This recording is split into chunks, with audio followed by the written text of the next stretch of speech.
Yeah, so I think that particularly for immunotherapy, it can be challenging to interpret particularly early scans. There's always a concern that patients who have stable disease or even some growth are having what we call pseudo-progression. We're learning from our neoadjuvant trials that we can have patients who have sizable tumors on scans who, when you cut them out, actually have very little residual tumor in there. And none of us want to stop immunotherapy prematurely on a patient who's actually benefiting. So these kinds of ctDNA assessments, when done in these early phases at week 3, week 6, week 9, may be able to give us additional information over what we're seeing on the scans as to who's truly benefiting and who's not.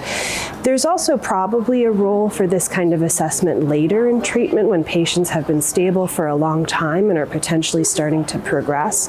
We don't have data yet from that, from these kinds of studies, but I think that's the next phase is to start to look at whether we can use this to identify early resistance and early treatment intensification.